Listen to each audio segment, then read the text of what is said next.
Pada ulang tahun Partai Komunis Tiongkok minggu lalu di Taman Tiananmen, Xi Jinping dengan percaya diri berpidato yang isi pidatonya cukup menggentarkan banyak negara di dunia. Para pakar intelijen pertahanan dunia geger. Analisanya, pernyataan Xi Jinping ini tertuju pada gerakan negara G7 yang dengan terang-terangan anti strategi ekspansi Tiongkok yang dibungkus dengan bantuan ekonomi. Seperti strategi banyak penyebar agama agar agama mereka dianut banyak orang, mereka pakai strategi memberi bantuan ekonomi agar banyak orang jatuh hati dan berpindahlah menjadi penganut agama tersebut. Atau seorang playboy tebar pesona dengan sering memberi hadiah pada gebetan-gebetannya agar kemudian jatuh hati untuk dipacari. Kalau playboynya sadis, tujuan memacari cewek tersebut untuk diambil warisannya, dan itu sangat kurang ajar. Kita kembali ke Tiongkok. Tiongkok pakai strategi yang sama, ambil hati dengan bantuan ekonomi. Tetapi bukan uang yang diberi adalah produk. Produknya buatan di negeri Tiongkok, di mana modalnya cetak duit berbasis produksi. Sederhana kan? Tapi pejabat negara yang negaranya takut dengan Tiongkok dipasang doktrin bahwa kalau cetak uang itu akan inflasi negaramu. Wis, sakarepmu bos. Ingat, jabatan ada batasnya, ilmu juga ada batasnya.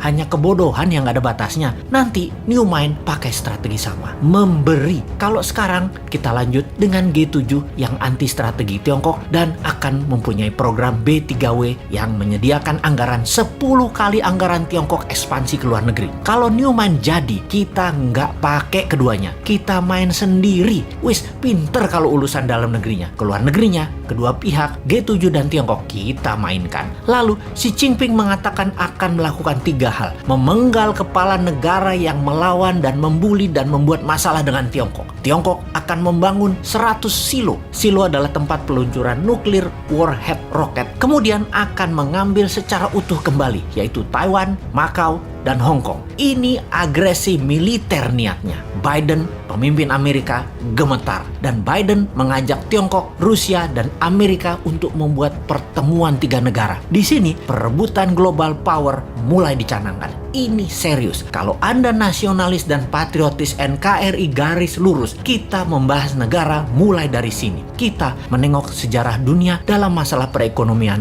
dunia. Tiongkok sejak 3000 tahun yang lalu adalah wilayah perdagangan dan produsen terbesar di dunia. Di zaman Bizantium, Konstantinopel, ada Alexandria misalnya. Banyak lagi wilayah yang sudah lengkap bentuk negaranya dan makmur. Semuanya berdagang dengan Tiongkok. Baru dalam 200 tahunan ini, Tiongkok kalah dagang dengan dunia barat karena kemajuan teknologi yang pesat di Eropa dan Amerika. Hingga Amerika kemudian membangun Korea Selatan dan Jepang untuk menguasai pasar Asia Timur. Namun, strategi Deng Xiaoping di tahun 1979 hanya dalam 40 tahunan, Tiongkok kembali menjadi yang terbesar perdagangannya. Salah satunya memang bangsanya terbiasa berproduksi, terbiasa dagang, dan kuat lapar bangsanya. Secara bawah sadar, bangsa Han itu adalah bangsa pedagang, pandai memberi di awal, pandai merendah, pandai dagang tanpa untung, yang penting pembeli untung dulu, pandai putar uang, dan jago dalam kesehatan alami biomedisin tradisional ala timur. Secara ekonomi dan kesehatan memang di nomor 1